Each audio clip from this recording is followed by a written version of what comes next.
All right, hello, beautiful people. How are we doing? I wanted to go ahead and talk about why I started making this series. I wanted to make this series because I didn't start it for attention and I didn't start it for sympathy or anything like that because God knows I'm a Libra. So sympathy is really not my thing. I started it because I needed to heal and I needed to stop suffering in silence. For too long, I've stayed quiet about, different things and situations that have bothered me or broken me. And, you kind of carry the shame, but it doesn't belong to you or me. It doesn't belong to us. Sharing my story, my journey wasn't easy. I've already been contacted by a couple of people, some positive, some not so positive. But like I said, I'm doing this for me. Some people, on the one hand, they say you need to keep things private, but I feel like being silent only protects the abuser and not the survivor.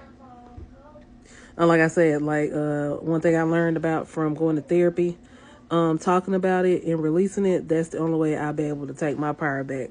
And that's the only way I'll be able to heal because I have a bad habit of keeping things in. And basically, that makes it detrimental to me and my health. I know that if I'm going through something stressful, and I do deal with anxiety, dealing with stress and anxiety, a lot of times we internalize things. So I know I needed to get this out. And like I said, by being forced to be around the narcissist and being forced to co-parent with him, it forces me to be silent, on a lot of issues and a lot of different situations. But I know that it's healthy for me mentally, physically, emotionally, all that, to get it out.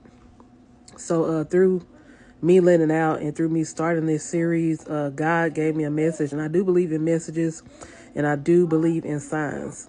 So this whole process is just a part of my journey. And I'll be sharing the rest of my journey with you shortly because I'm working on something. And it's something that helped me to start healing during this process. So I feel like what I've been working on, I know that if it's been helpful to me, it's probably going to be helpful to a lot of other people too. So I will be releasing that shortly. So thank you for listening and thank you for being a part of my journey. And I will be keeping you guys updated on this journey as well. So thank you for coming along with me. Peace.